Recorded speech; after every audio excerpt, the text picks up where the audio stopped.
Olá, Salto para o Futuro está entrando no ar pela TV Escola. Na TV, eles já foram chamados de guris, de amiguinhos, de baixinhos e até de gente inocente.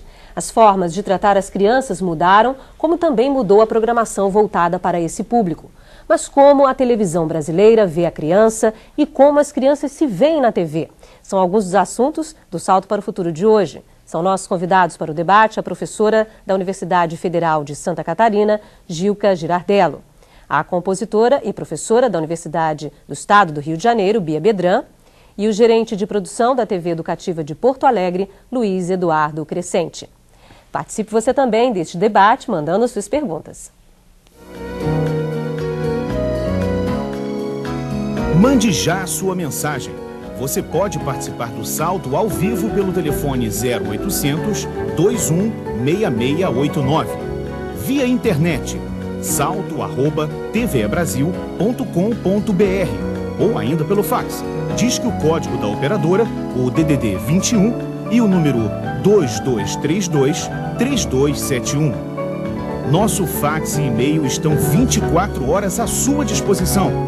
Você também pode entrar em contato conosco pela Caixa Postal 50050, CEP 20062-970. Envie suas perguntas, relate suas experiências. Participe! Bom, primeiro, obrigada pela presença de vocês no Salto para o Futuro de hoje. Eu quero começar com você, Gilca, com a pergunta do programa de hoje, que também faz parte do seu texto, do texto que consta do boletim que os professores já receberam. A quem se endereça a TV? Bom, primeiro dizer que o tema da relação entre a televisão e a criança, ele é um tema quente, faz décadas e décadas, né? E ele é quente porque ele não fala apenas da televisão e da criança, ele fala da sociedade inteira, né? A quem se endereça a TV?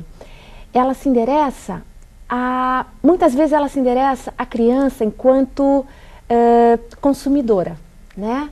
Vocês que estão aí, ou seja, você vá correndo para a televisão, peça para o papai para fazer isso. Ou seja, esse você muitas vezes está se endereçando à criança enquanto consumidora, né?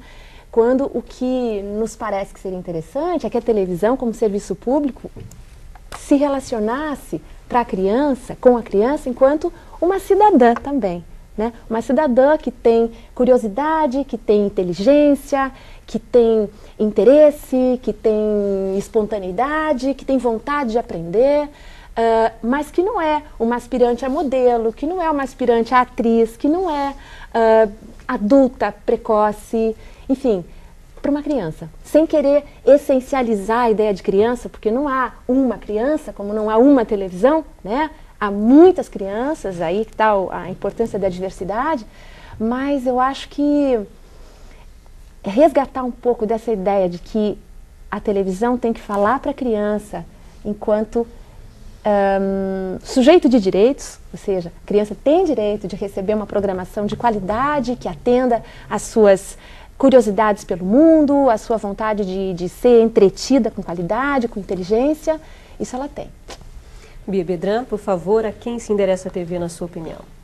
Deveria se endereçar à sensibilidade da criança, quer dizer, a inteligência sensível do nosso telespectador mirim, né, que pensa, que sente, que com a ajuda da TV sadia, que pensa a criança como cidadã, ela conseguiria ver o mundo dentro, fora, reflexo dela, né, o espelho da realidade.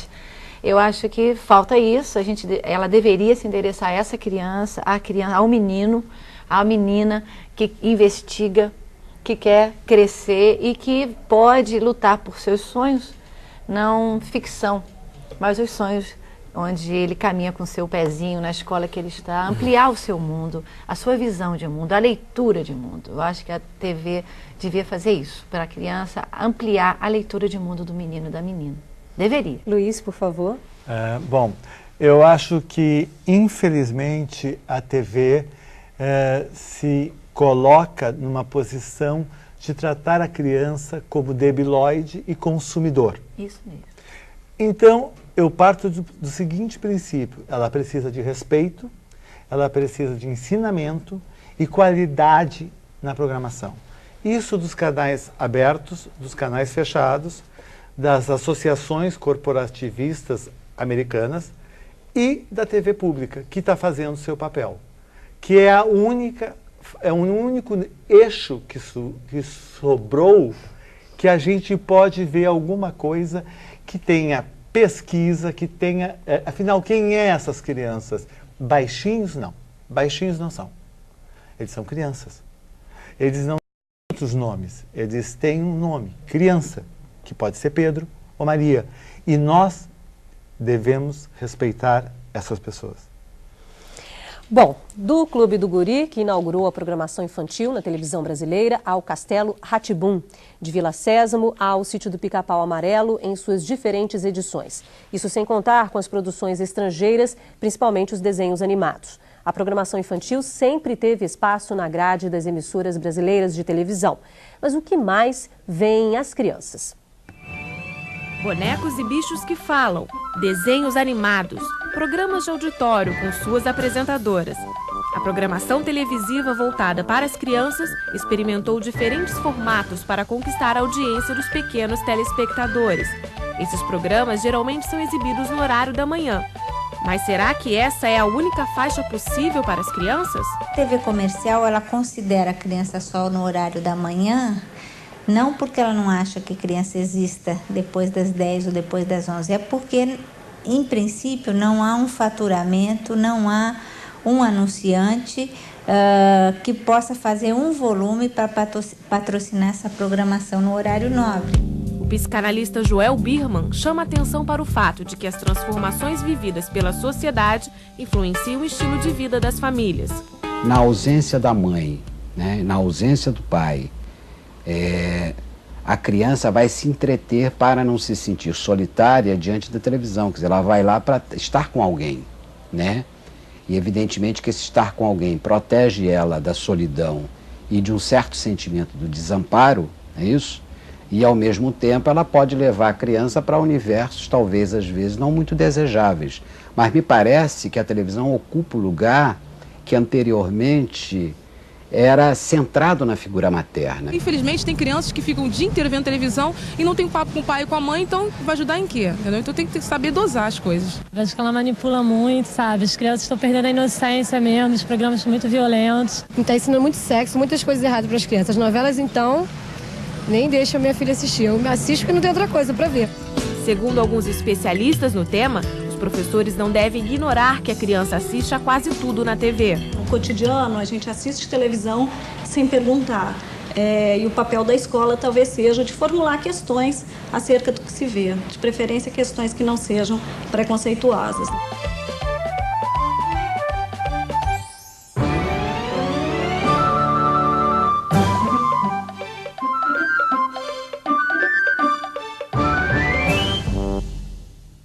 Bom, Bia, a gente viu ali nesse vídeo alguns programas, né, infantis de outras épocas, outros que ainda estão presentes aí na televisão brasileira. Agora, o público, de uma maneira geral, sendo professor ou não, tem muita curiosidade na maneira de criação de um programa infantil. Você já foi apresentadora de um programa que foi muito conhecido na época, né? O Canta Conto. O Canta Conto. Como é que é o trabalho de pesquisa? Em que se baseia? Como é que se pensa a estrutura de um programa para criança? Sim, eu era da equipe de criação, né? Não era somente apresentadora. E foi o que nós conversamos, inclusive, com o Dermeval Neto, um dos criadores do nosso programa. A gente pensou um programa ligado à fabulação. Um programa que o objetivo era a palavra valeria por 1000 imagens, né? Ao contrário da imagem por 1000 palavras. A gente pensou junto, todo mundo concordou, que mesmo na era moderna, que a TV cheia de edições, estava chegando essa época, na década de 80 e pouco, a gente queria fazer um programa no resgate da palavra, do conteúdo, queríamos tentar investir no formato e investimos nesse formato. Todo mundo pensava junto, os pedagogos, que nós escolhemos literatura brasileira como espinha dorsal do programa, que é uma coisa linda, contos populares também, nós somos os campeões na literatura infanto-juvenil, vocês sabem disso. Então a gente estava cercado de um conteúdo reflexivo, que nós queríamos fazer o menino, a menina pensarem, né, que eles conseguissem refletir com as canções também que nós levávamos, trazer um Brasil musical com diversidade sonora. Então, isso era o objetivo do programa, trazer quem estava produzindo música na favela, mas quem estava produzindo música na sala de concerto, ligado à criança, e trazia maracatu, e trazia o hip hop, e trazia... Nós queríamos mostrar a produção da criança na TV também. Como é que vocês avaliavam o impacto disso em relação à criança? Bem, eu não pude muito participar eu tinha um alcance assim, o programa foi um sucesso, as crianças disputavam assim para participarem do nosso estúdio, eles queriam ouvir as histórias pertinho, eles queriam com delicadeza, não era uma coisa de um programa de auditório, não era esse formato, era um programa no estúdio com silêncios, muitos silêncios, eles sabiam que eles teriam que passar 2 horas comigo ali na gravação em silêncio, observando a história. Então o câmera passava muito pelo olhar da criança, a criança em casa via o olhar interessado da criança pela palavra. Então isso era fascinante, a gente conseguia avaliar pela reação de quem ia no estúdio também. A gente já começou a receber perguntas e a primeira é da Tânia Colodetti aqui de Caxias. Obrigada, Tânia, você tem estado com a gente nessa série quase toda, obrigada, quase todos os dias. E ela diz o seguinte, a professora Gilca Girardello afirma no boletim o seguinte: quando estaremos nós, professoras, aprendendo com os apresentadores de televisão sobre as formas de nos dirigirmos aos nossos alunos e alunas? E aí eles fazem uma reflexão, não uma pergunta, Gilca, em relação a esse seu texto. Muitas vezes, se nos espelharmos nesses apresentadores de TV, estaremos nos apropriando do discurso irreal que deles se utilizam, da linguagem popularesca e dramática, e ela chega a dizer que é sentimentalista. E há uma grande diferença. Nós, professores, nos dirigimos para um público selecionado de 40 a 50 alunos e eles, né, os apresentadores, para um público medido pelo Ibope. Somos movidos pelo amor à profissão e eles pelo amor ao contrato milionário com o seu canal de televisão. Ela disse que é apenas nossa opinião e essa foi a discussão de todo o grupo que está dentro da telesala. Por favor, Gilca. Maravilha. É Tânia? Tânia Colodetti. Tânia e pessoal, primeiro assim, o que vocês falam é muito forte, é muito bom. Eu acho que houve um engano na leitura. Dei uma olhadinha, tá? O que eu estou dizendo ali, eu não estou dizendo assim, quando estaremos nós aprendendo com os apresentadores, como se eu achasse que nós, professoras, devêssemos aprender com os apresentadores. Ao contrário, eu estou perguntando assim, ó, e quanto estaremos nós, ou seja, quanto será que a gente também, incorretamente, eu estou criticando isso, quanto será que nós, professoras, não estamos também nos falando com os nossos alunos, pensando que eles são quem a TV pensa que eles são, ou seja, lidando com eles também como se eles estivessem assim prontinhos apenas para receber passivamente o que a gente tem a ensinar, né? Então eu concordo inteiramente com a colocação de vocês, e o que eu estou dizendo é isso mesmo, eu estou fazendo a crítica à possibilidade de que nós, professoras, estejamos tentando competir com a televisão, ou pelo menos competir com o que de pior se faz na TV, já que se faz coisas belíssimas e o trabalho dos meus colegas de mesa atesta isso, né? A gente não pode tentar aprender com o que de pior a televisão oferece, né? Eu concordo inteiramente com vocês. Luiz, eu queria passar para você, e você começou, no começo do bloco, na sua primeira intervenção, usou uma palavra que foi bem forte, que é debilóide. Por que você acha que a TV e a TV comercial, aí a gente estava falando basicamente da TV comercial, trata as crianças como debilóide? Que linguagem, por exemplo, você acha que essa TV se utiliza para tratar ou mencionar a criança como debilóide?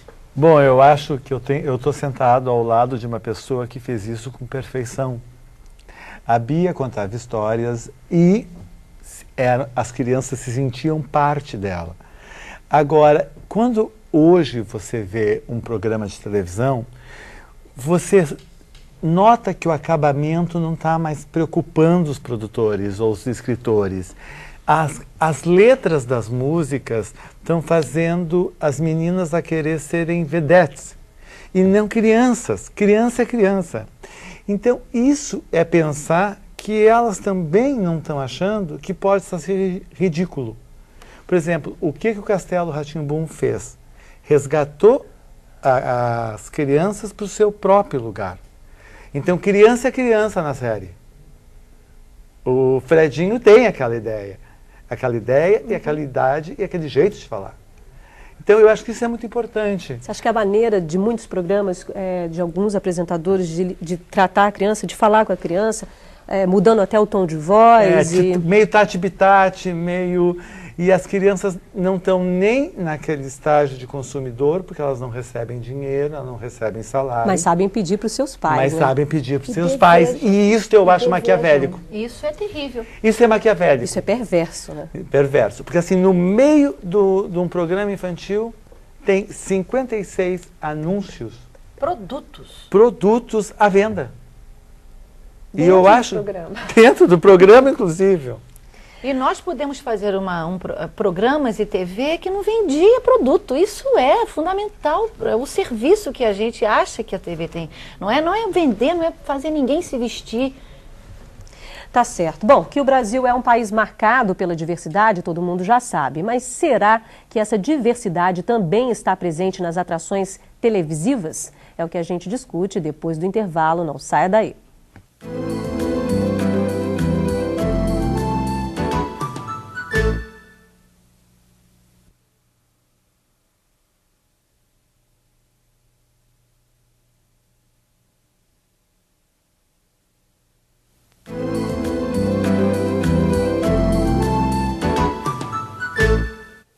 A quem se endereça a TV? É o que estamos discutindo no Salto para o Futuro de hoje. E neste bloco, neste segundo bloco, eu quero começar com a pergunta do André Santos, de Sergipe. E ele faz para você, Bia. Por que os programas lúdicos, que trabalham com a ingenuidade e inocência da criança, no estilo de canta-conto, estão sendo excluídos da grade de programação da TV?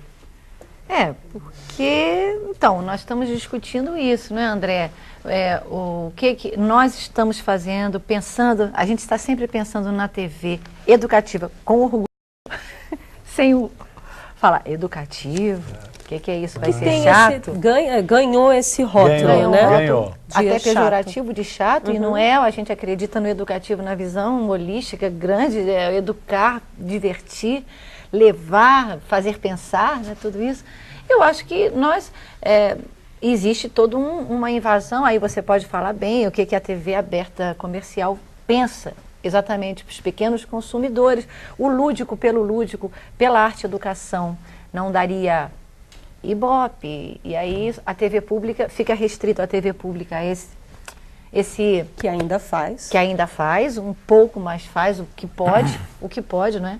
Não consegue fazer com muitos programas para crianças, mas faz uma gama de... Não, a gente tem vários produtos nesse momento. Produtos temos. É uma palavra usada para se pensar um programa. Mas o programa, a gente ganhou 33 prêmios só em São Paulo e no Rio Grande do Sul. 33 prêmios internacionais.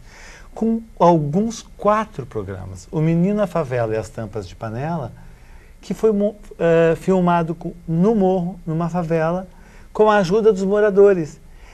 Porque os próprios moradores suspeitavam que uma criança pequena era ladra.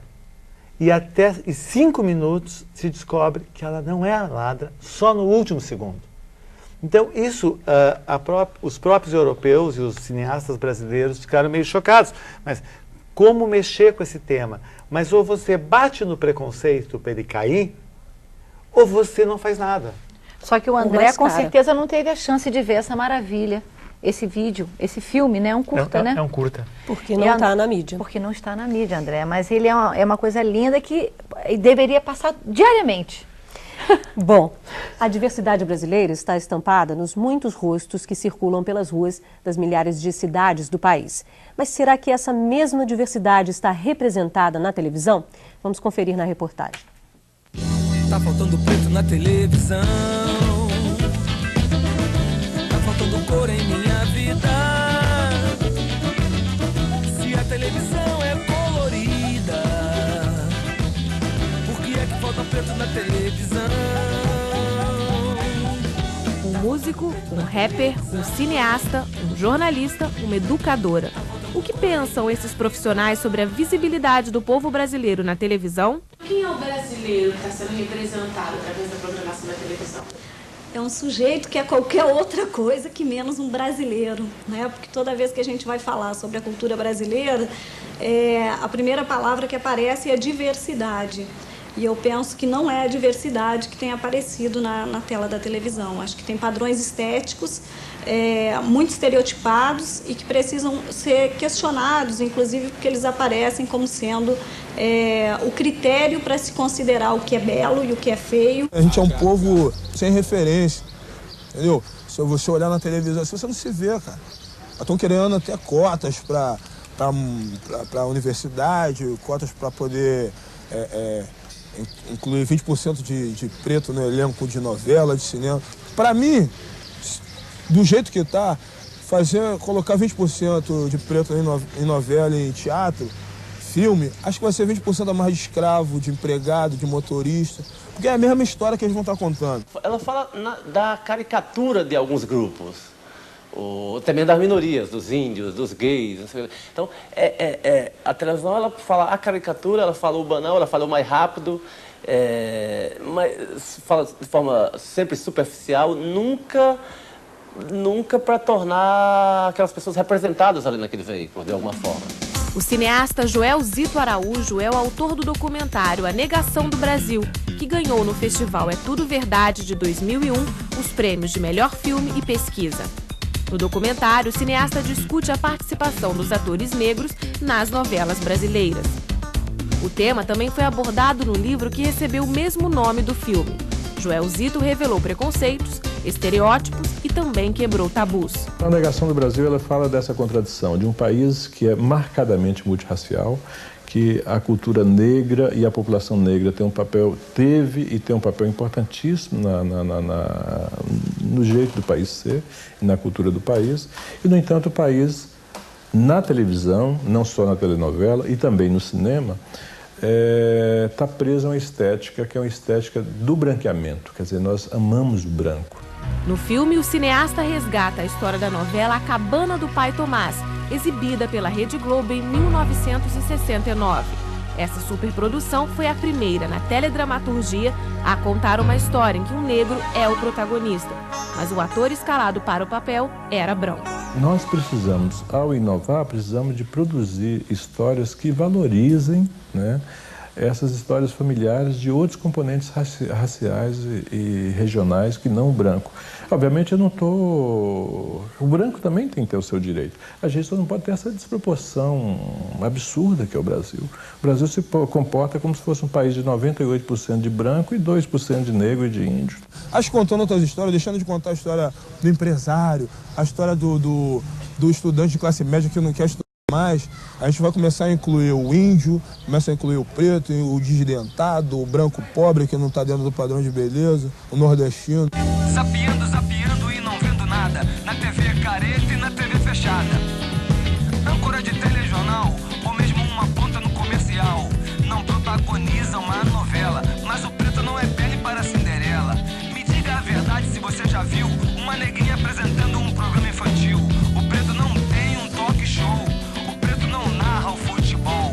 Tá sempre na cozinha, no café, algumas exceções fortalecem a fé. Domingo à noite é genial, é a glória em rede nacional. Quem é você que não sabe o que diz que não existe preconceito no país? Bom, Gilca, a gente acabou de ver esse vídeo e uma questão que eu acho que é importante a gente discutir também aqui é aquela que traz o MVBio da questão das cotas. Hoje existe essa discussão que para incluir essas pessoas só havendo a criação das cotas. O que você acha disso? Eu não vou discutir as cotas nesse momento porque a gente iria longe, né? Mas eu acho fundamental a discussão que ele coloca, que é a de política de representação, né? A questão de, enfim, 10, 15, 20 anos atrás, né, quando se começou a discutir a importância de que idosos, minorias étnicas, portadores de deficiência, crianças, enfim, aparecessem mais na mídia, loguinho, a mídia mais hegemônica, mais poderosa, começou a dizer assim, isso é coisa de politicamente correto, deixa isso pra lá, isso é bobagem, né? E a gente vê que isso não é bobagem. Tanto assim que é disso que está falando o MV Bill, que a gente ouviu agora, né? E aí eu queria lembrar uma outra forma digamos, de falta de visibilidade, que foi um pouquinho falada pelo Joelzito, quando ele menciona também a questão regional, né? A gente está aqui no Rio de Janeiro, né? Eu estou falando também, o Crescente também conhece a realidade do Sul, por exemplo, né? E eu queria contar um episódio interessante. As crianças do sul do país, né? Estou falando especificamente de Santa Catarina, mas no Rio Grande do Sul a situação é a mesma. Elas usam o tu no cotidiano e não o você. Quando elas vão brincar com as suas bonecas, ou quando elas vão fazer teatrinho, elas falam o você. E você elas nunca usam no cotidiano. Elas falam você porque o você é o que aparece na televisão. Ou seja, o você passa a ser alguma coisa mais bonita, alguma coisa mais nobre de alguma forma. Ou seja, eu acho que isso fala também do quanto a gente precisa democratizar, pulverizar a televisão.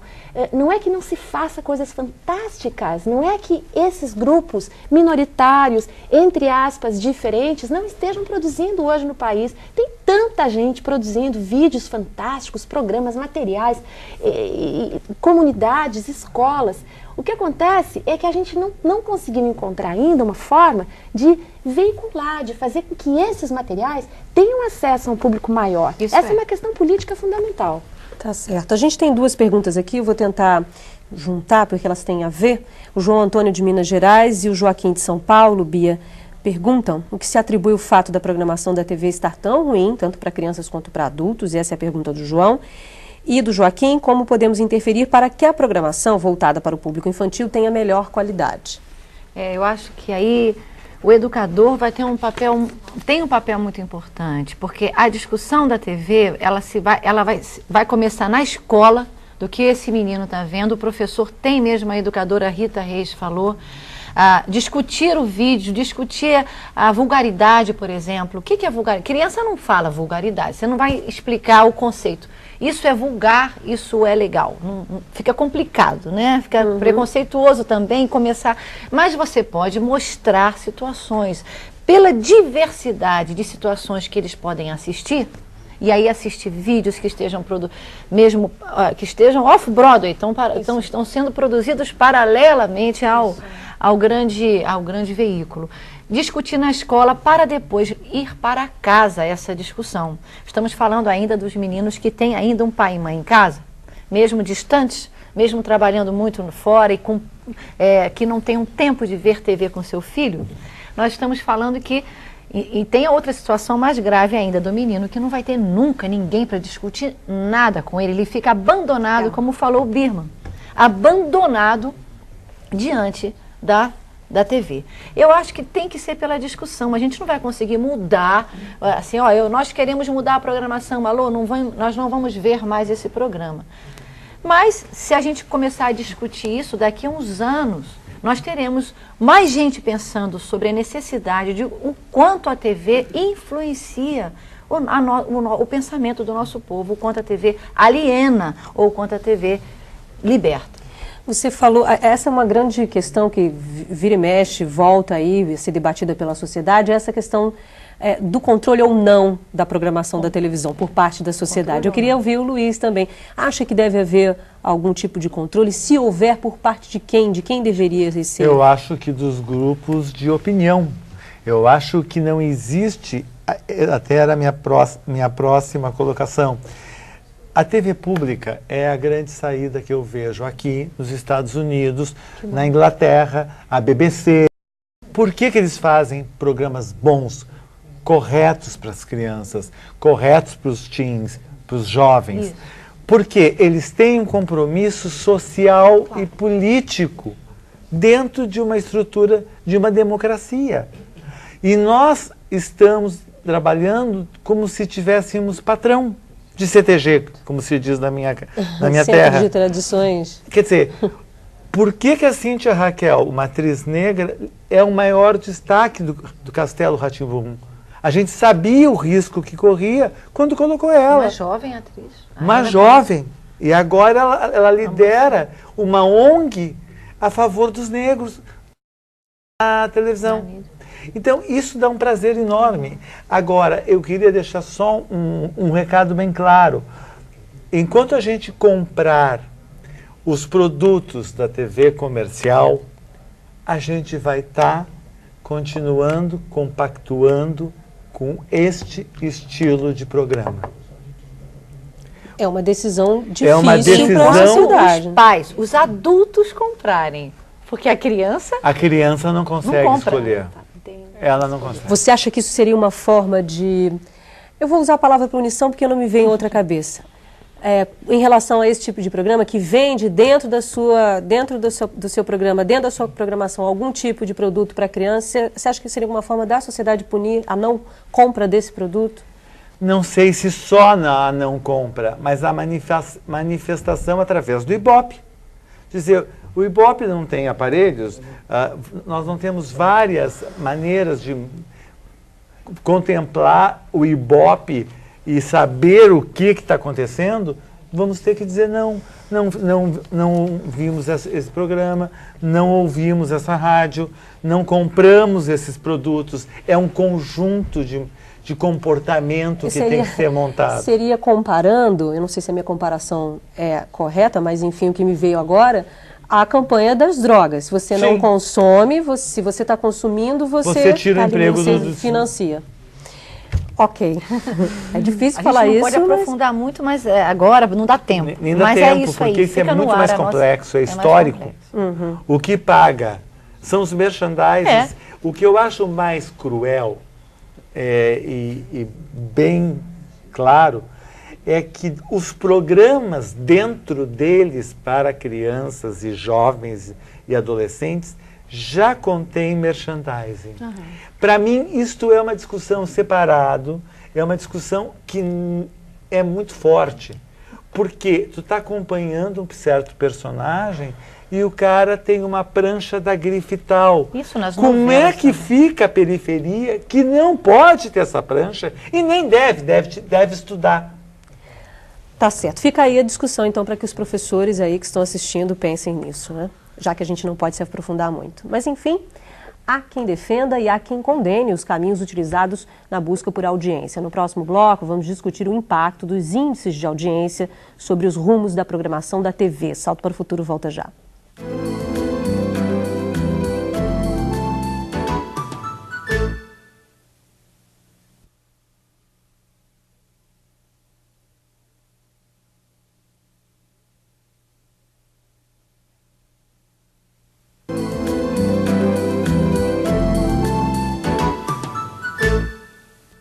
A quem se endereça a TV é o tema do Salto para o Futuro de hoje. Neste terceiro bloco, eu quero começar com a pergunta de Macaé, que vem de Macaé, do Alex Bogado.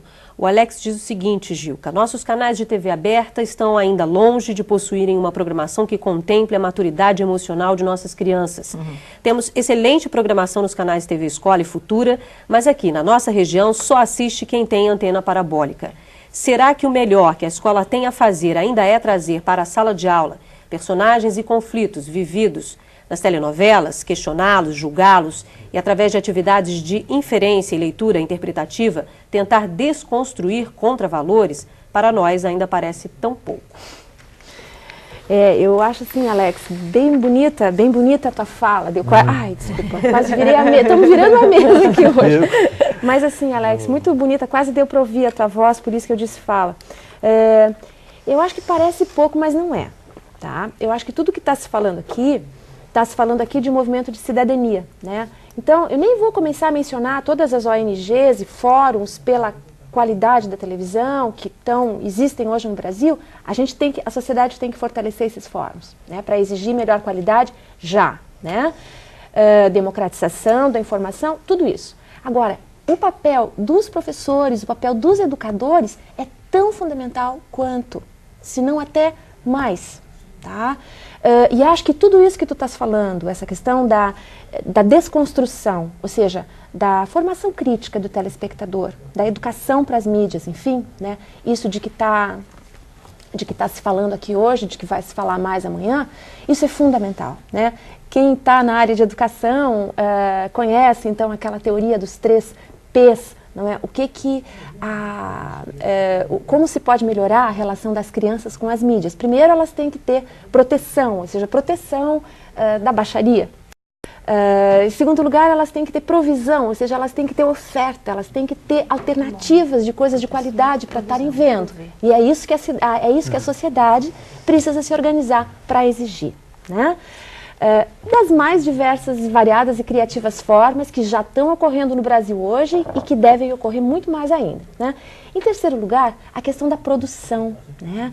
As crianças participando da criação das linguagens, né? Também da criação da linguagem audiovisual, muitas vezes com mecanismos singelos. Claro que tem escola que tem vídeo, que tem gravador e que pode estar produzindo também seus enredos, suas histórias, seus roteiros, mas a maioria das escolas, a gente sabe, não tem isso, né? Mas tem a fala, tem a possibilidade de contar histórias, tem a possibilidade de fazer teatro, tem a possibilidade de criar rodas de conversa sobre o que se viu na televisão ontem à noite, né?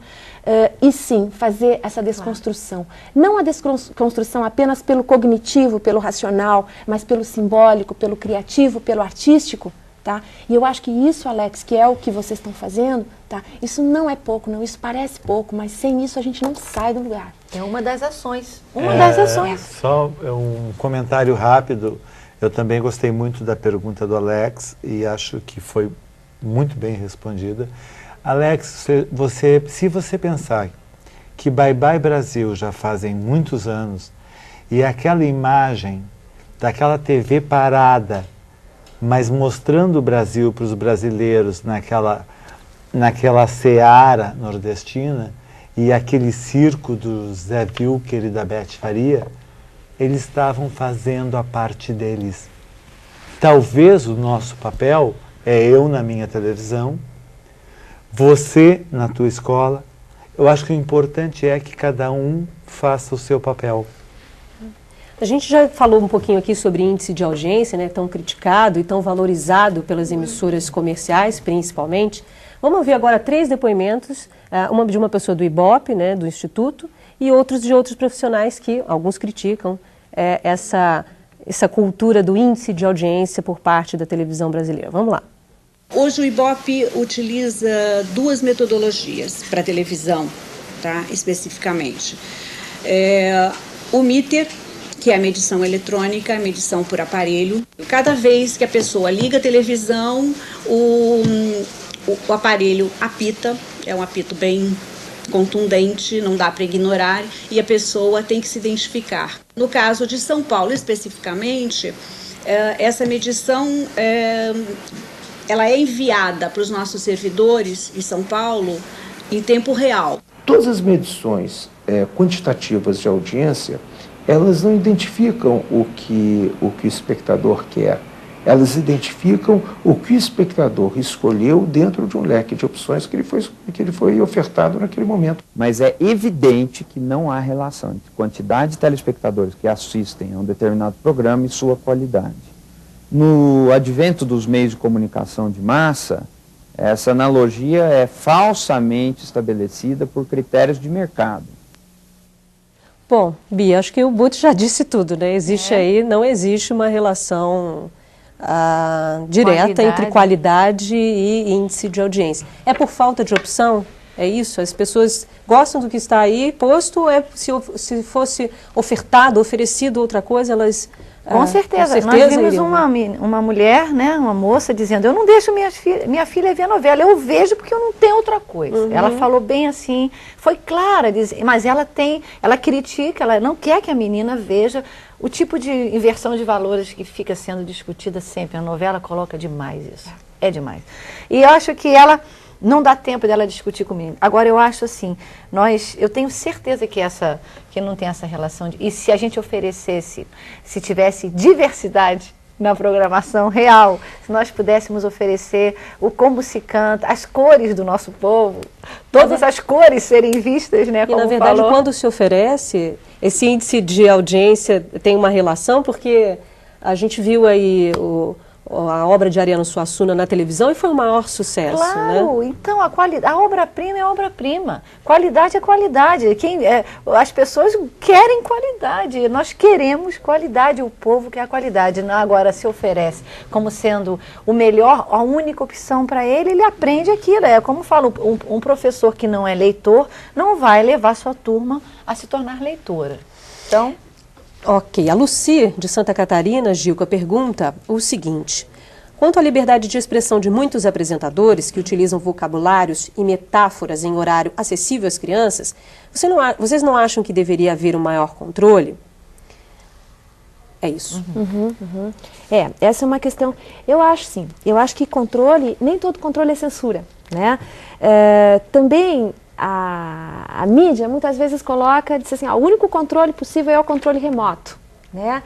Mas eu acho que o controle social, ele não precisa vir de cima para baixo, isso seria censura, né? Mas esse tipo de controle social de que a gente está falando aqui, esse controle, a voz da sociedade, que pode se expressar de muitas maneiras, né?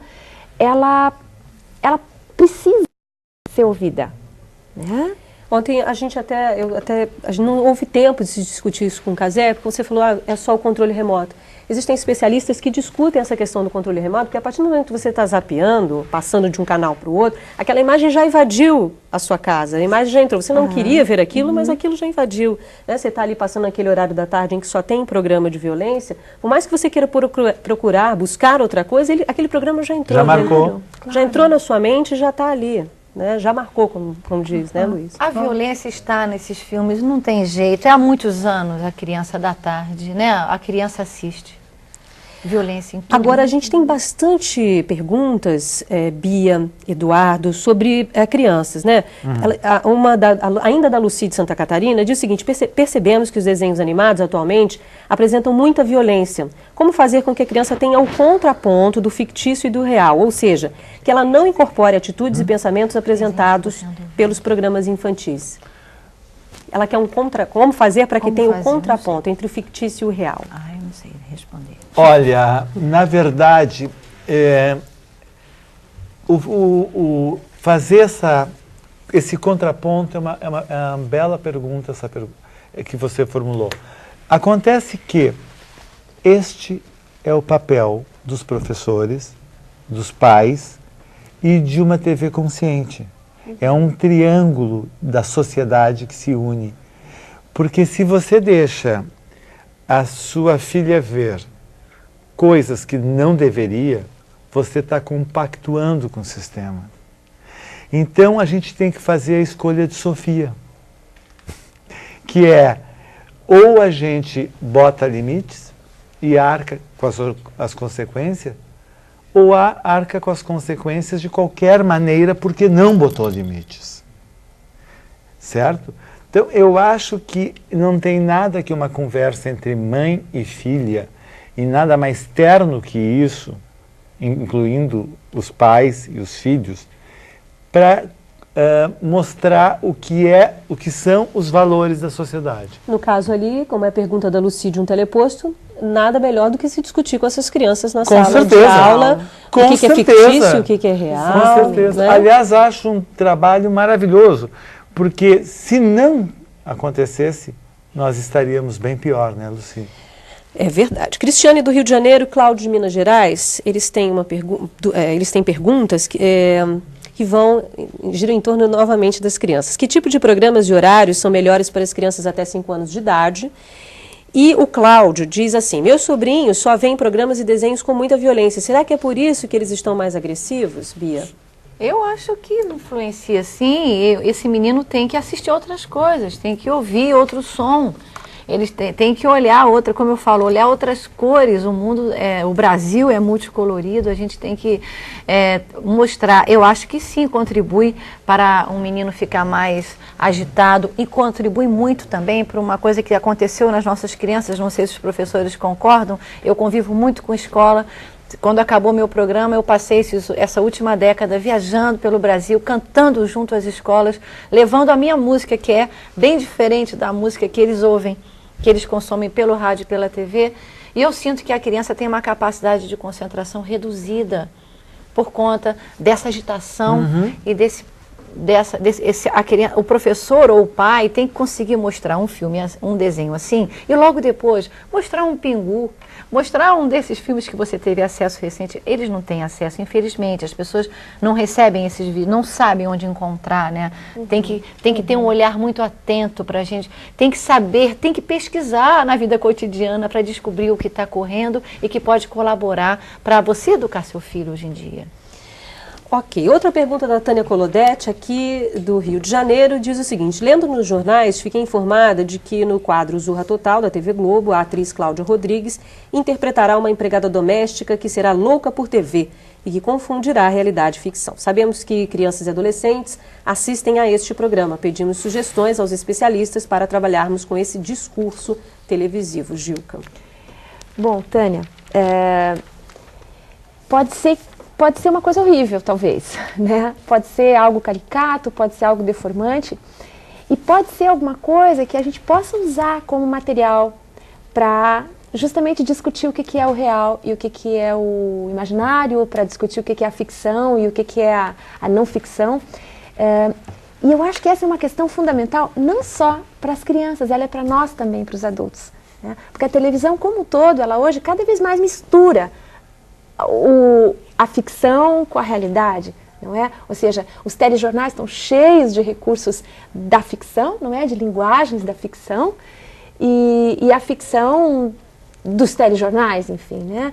Então, assim, é um trabalho árduo para nós adultos também, não é? A gente poder estar discernindo onde estão as fronteiras que estão cada vez mais fluidas entre uma coisa e outra. É um trabalho duro para a gente fazer, mas quem sabe esse material possa ser desconstruído criticamente, como dizia o Alex ainda há pouco, né? Acho que o programa lá, o Zorra Total, talvez não critique, não vai ter uma crítica. Eles não, nós vamos ter que que vamos ter que fazer. Talvez a atriz maravilhosa que é, talvez ela consiga, não sei, criticar, criticando, mas acho que não. É muito curioso essa discussão de realidade e ficção, porque outro dia eu fiquei sabendo que por causa de um determinado programa que costuma misturar realidade e ficção, faz aquelas simulações, uma pessoa, eu não tenho aqui muitos dados, confundiu o ator com o suposto criminoso ou bandido, né? E aí isso é muito complicado, essa discussão realmente precisa estar... Por favor, Luiz, eu sei que você quer comentar. Na verdade, é esse o meu ponto principal. Quando a gente não consegue discernir a realidade da fantasia e mistura, nós estamos tendo uma quebra de personalidade. Estamos ficando doentes. Doentes de televisão. A BBC estabelece isso. Horas para ver televisão. Olha que incrível. A Alemanha estabelece que naquele horário é programa de criança e nós temos que fazer o nosso trabalho também. Para quem se endereça à TV, este é o tema do Salto para o Futuro de hoje. Agora vamos para um rápido intervalo. Não saia daí que a gente volta já já.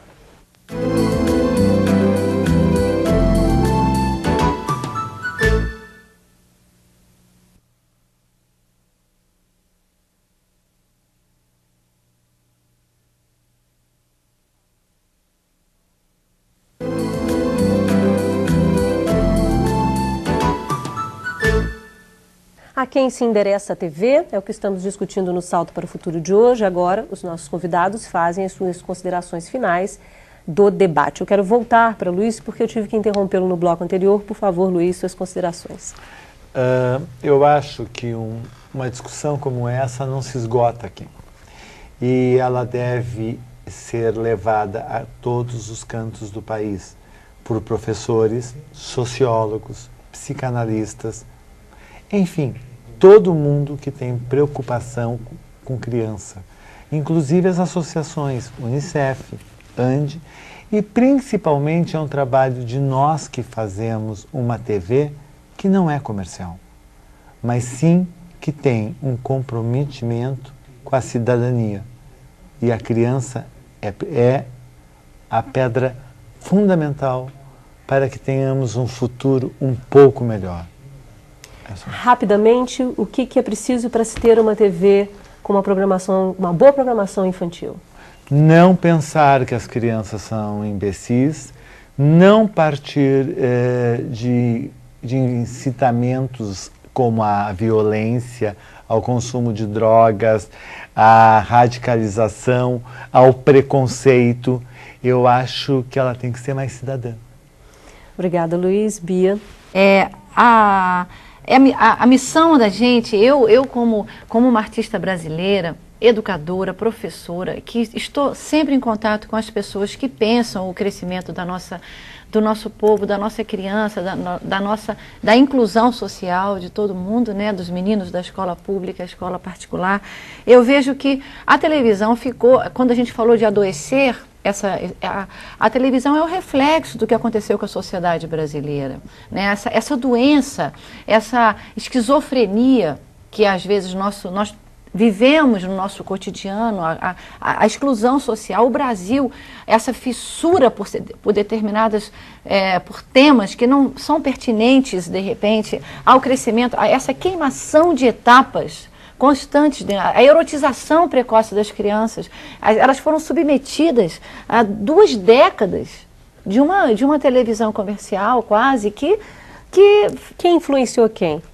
Se somos reflexo, quem é que... Eu acho que nossa criança, hoje em dia o jovem está podendo refletir sobre a TV que ele viu, vamos supor, hoje quem tem 25 anos, que viu há 12, 13, 14 anos atrás, né? Ele viu uma TV, ele viu programas, ele consumiu o que se mandou consumir. E hoje em dia ele pode refletir sobre isso. Então eu acho que nós estamos falando, e porque nós temos falado sobre isso, porque mais gente fala sobre isso, eu acho que nós temos que continuar. E outra coisa, não adianta a gente querer mudar, a mudança imediata da TV comercial, ela não vai vir. Nós temos que fazer na TV pública mais programas. Obrigada, mais Bia. programas, mais tempo no ar e no Brasil inteiro. Deixa eu passar um pouquinho para a Gilca para ela fazer as suas considerações finais. Por favor, Gilca. Na sequência, tá? Assino tudo que eles falaram e ainda acrescento, então, que a TV, ela é o reflexo da sociedade, porque ela é também a sociedade, não é? E então, o que eu vejo é o seguinte... O que precisa se fazer é que haja uma noção mais clara para a sociedade brasileira de que a televisão, ela é sua, de que a televisão ela é um espaço público, de que essas ondas pelas quais essas ondas que estão chegando na parabólica aí de vocês, né, elas são um espaço nosso, esse espaço é nosso. Tem que ficar claro que é uma concessão pública. Ela é uma concessão pública. Exato. Isso aí a gente paga pela televisão comercial com os nossos impostos. Então, assim, eu acho que uma ação de cidadania que já existe no Brasil, ela precisa ser muito mais forte. E aí eu queria, então, enfatizar a importância da educação para as mídias, a importância da participação desses esforços que já existem tantos, eu conheço tantos colegas educadores no Brasil que estão fazendo lindos projetos, que esses projetos sejam comunicados, circulem, que a gente se troque mais, porque não tem jeito. Obrigada, Gilca. Nosso tempo hoje correu. Vamos lá. Salto para o Futuro de hoje fica por aqui. Eu quero agradecer as presenças da Gilca Girardello, professora da Universidade Federal de Santa Catarina, da Bia Bedran, compositora e professora da Universidade do Estado do Rio de Janeiro, e do Luiz Eduardo Crescente, gerente de produção da TV Educativa de Porto Alegre. No próximo programa, o último desta série, vamos discutir como fazer da TV objeto de estudo. Você não pode perder. Até lá!